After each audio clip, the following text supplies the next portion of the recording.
Hello friends, I am Deepak Kaldone and you are welcome to our channel that is Forensic Search.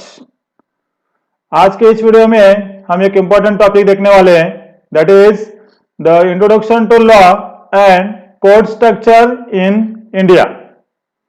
ये topic हमारे लिए important है because forensic science में there are some laws which are related to forensic science as well as the definition of forensic science states that the application of science for the purpose of law।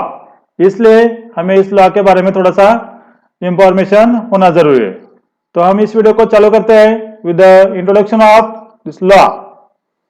Basically the word law comes from the English word that is logo and meaning of this logo is something which is laid down or something which is fixed one। Basically, law is the system of rules usually enforced through a set of institution। किसी एक institution के through और किसी state के through जो system of rules और system of principles को enforce किया जाता है उसको लॉ कहा जाता है। Basically, this law is divided into these four subgroups, that is first one is known as criminal law, then second one is known as civil law, third one is common law and fourth one is statutory law। In forensic science we deals with the crime and criminal, so this criminal law is very much important in the forensic science।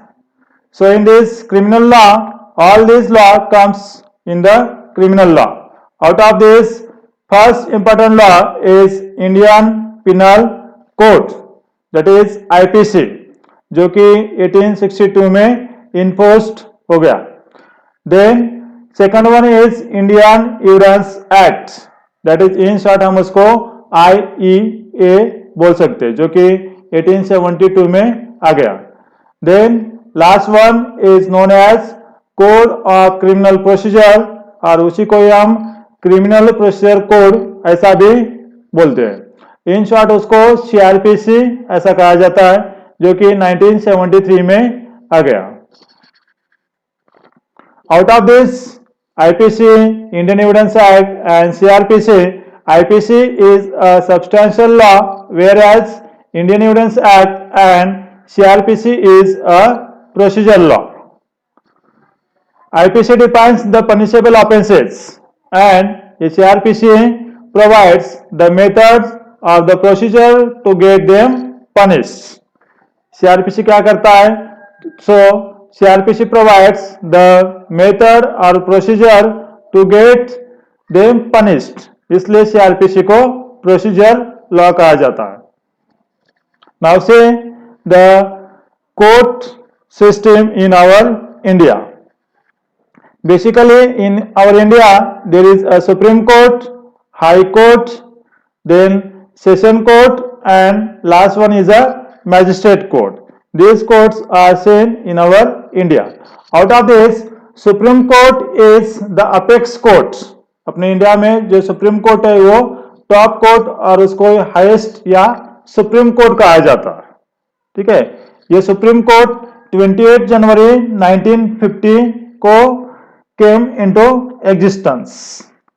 This Supreme Court is come into existence according to the Article 124 of our Constitution of India।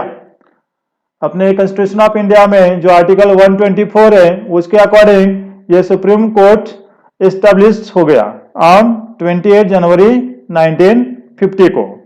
तो India में जो apex court है उसको supreme court बोला जाता है। उसके बाद सेकंड इंपॉर्टेंट कोर्ट है that is high court. Generally हर एक स्टेट में जो अपेक्स या हाईएस्ट कोर्ट होता है उसको हाई कोर्ट कहा जाता है। बेसिकली इन आवर इंडिया सबसे पहले 1862 में कलकत्ता, बॉम्बे एंड मद्रास ये तीन जगह पे हाई कोर्ट इस्टेब्लिश किए गए। जैसे सुप्रीम कोर्ट अपने कॉन्स्टिट्यूशन ऑफ इंडिया के आर्टिकल 124 अकॉर्डिंग इस्टेब्लिश किए जाते हैं। Likewise in every state high court को आर्टिकल 214 के अकॉर्डिंगली इस्टेब्लिश किया जाता है। जो कॉन्स्टिट्यूशन ऑफ इंडिया में आर्टिकल 214 है उसके अकॉर्डिंग यह हाईकोर्ट हर एक स्टेट में इस्टेब्लिश किया जाता है। सो ये हाईकोर्ट होता है वो अपने अपने स्टेट में हो सकता है या फिर 2-3 स्टेट में मिला के एक कंबाइन हाईकोर्ट भी हो सकता है। ठीक है, तो ऐसा नहीं कि हर एक स्टेट में हाईकोर्ट होना चाहिए, एक इंडिविजुअल स्टेट में हाईकोर्ट हो सकता है या फिर 2-3 स्टेट या यूनिट टेरिटरी को मिला के ये कंबाइंड हाईकोर्ट हो सकता है। Then next one is a session court and magistrate court. तो ये high court, session court and magistrate courts, all the remaining courts are comes under the control of this supreme courts. इसलिए supreme court को highest या supreme court कहा जाता है, जो कि एक अपने इंडिया में अपेक्स कोर्ट है। अभी हम यह रिमेनिंग कोर्ट को देखते हैं। उसमें से इंपॉर्टेंट कोर्ट है वो magistrate court. This magistrate court is divided into 2 सब groups, that is judicial magistrates and executive magistrates. ये मैजिस्ट्रेट कोर्ट में जुडिशियल मैजिस्ट्रेट और एग्जीक्यूटिव मैजिस्ट्रेट होता है। तो उसमें से हम देखते हैं पहला वाला, that is judicial magistrate. Judicial magistrate में 2 सब ग्रुप्स होते हैं, that is first one is a first class judicial magistrate and second one is a second class judicial magistrate. अब फर्स्ट क्लास जुडिशियल मैजिस्ट्रेट में कौन कौन आता है, तो उसमें पहला होता है वो चीफ जुडिशियल मैजिस्ट्रेट होता है, उसी को हम CJM इन शॉर्ट बोल सकते हैं। ये chief judicial magistrate in charge of district होता है, दैट मीन्स डिस्ट्रिक्ट में जो मैजिस्ट्रेट होता है उनको हम चीफ जुडिशियल मैजिस्ट्रेट बोल सकते हैं। Then second one is a sub divisional judicial magistrate, SDM, ये सब डिवीजन का इंचार्ज होता है। Then next one is a metropolitan magistrate, ये मेट्रोपॉलिटन मैजिस्ट्रेट मेट्रोपॉलिटन एरिया में होता है। And next one is a chief metropolitan magistrate, वो भी मेट्रोपॉलिटन एरिया में चीफ होंगे। दैट मीन्स कि अगर आपका एरिया मेट्रोपॉलिटन रीजन है तो वहां पे आपको इधर मेट्रोपॉलिटन मैजिस्ट्रेट और चीफ मेट्रोपॉलिटन मैजिस्ट्रेट दिखाई देंगे। अदरवाइज अदर जगह पे ये चीफ जुडिशियल मैजिस्ट्रेट और सब डिविजनल जुडिशियल मैजिस्ट्रेट होंगे। देन नेक्स्ट वन, ये मैजिस्ट्रेट कोर्ट में हमने देखा कि 2 टाइप होते हैं, that is judicial magistrate and executive magistrate. अब हमने जुडिशियल मैजिस्ट्रेट को देख लिया, एग्जीक्यूटिव मैजिस्ट्रेट में क्या क्या आता है वो देख लेते हैं। Generally this executive magistrate are appointed by state governments and they are generally officers of revenue departments.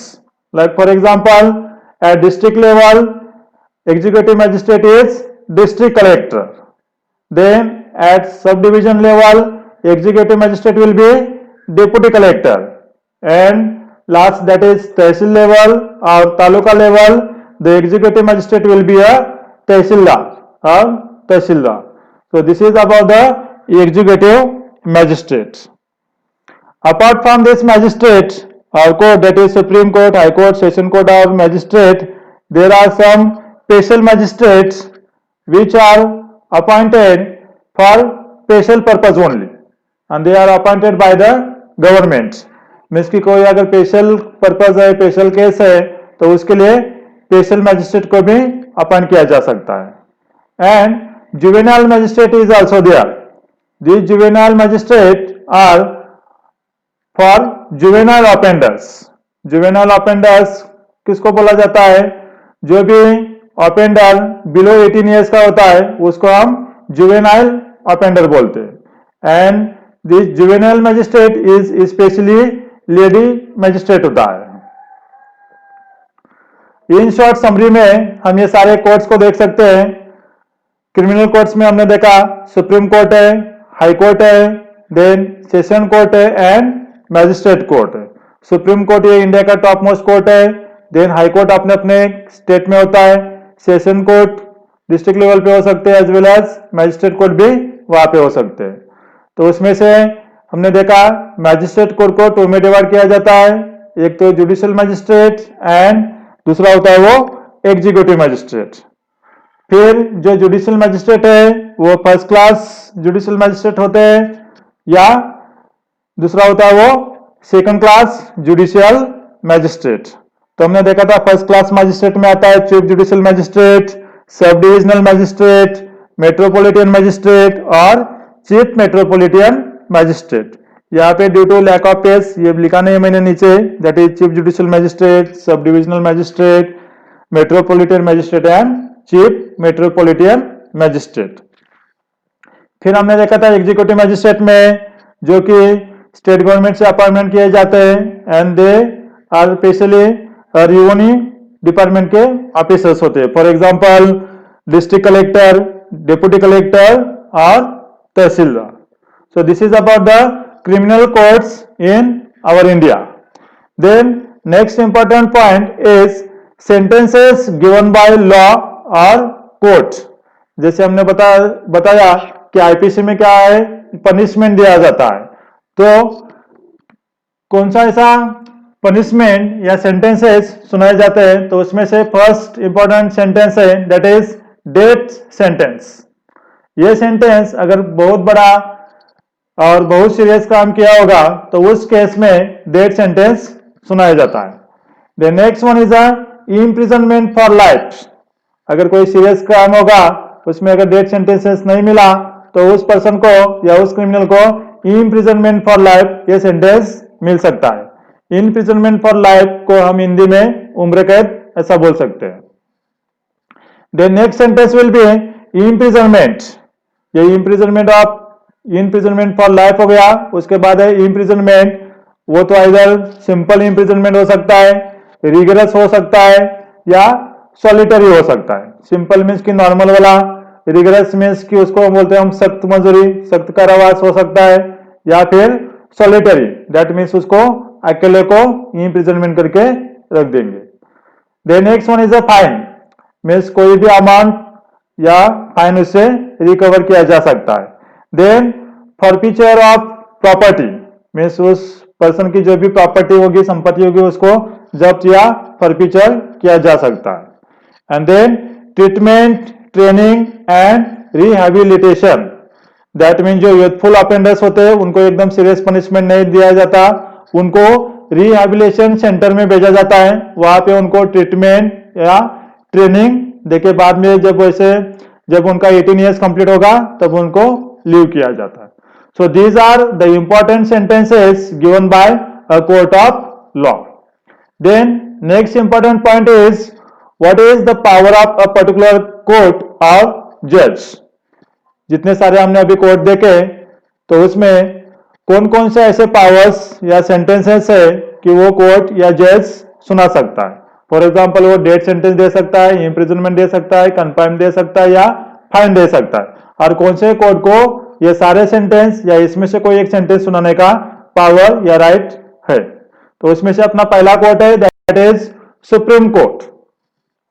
अब सुप्रीम कोर्ट कौन कौन से सेंटेंसेस सुना सकता है, तो उसमें वो डेथ सेंटेंस सुना सकता है, इम्प्रिजनमेंट का सेंटेंस दे सकता है, उसमें कोई भी इम्प्रिजनमेंट मीन्स की इम्प्रिजनमेंट फॉर लाइफ, कन्फाइनमेंट या फिर अपना दैट मीन्स की सॉलिटरी, ऐसा कोई भी इम्प्रिजनमेंट वो दे सकता है।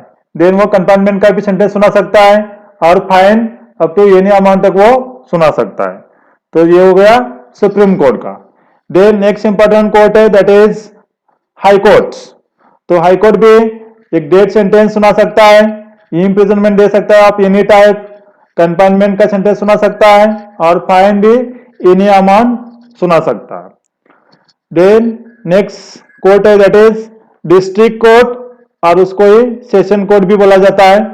तो डिस्ट्रिक्ट कोर्ट कौन कौन से इंपॉर्टेंट सेंटेंस सुना सकता है, तो उसमें डेथ सेंटेंस डिस्ट्रिक्ट कोर्ट सुना सकता है लेकिन उसको हाई कोर्ट से कंफर्मेशन मिलना चाहिए। दैट मीन्स अगर सपोज कोई केस में डिस्ट्रिक्ट कोर्ट या सेशन कोर्ट ने डेथ सेंटेंस सुनाया तो उस डेथ सेंटेंस को हाई कोर्ट उसको कंफर्म करता है। अगर हाई कोर्ट ने रिजेक्ट किया तो ये रिजेक्ट हो सकता है। देन ये district court imprisonment any type of दे सकता है, कंफाइनमेंट सुना सकता है, या फाइन भी कोई भी अमाउंट सुना सकता है। द नेक्स्ट इंपॉर्टेंट कोर्ट है वो assistant session court, that is जो सब डिवीजन लेवल पे होता है उसको हम असिस्टेंट सेशन कोर्ट बोल सकते हैं। तो assistant session court death sentence सुना सकता है क्या?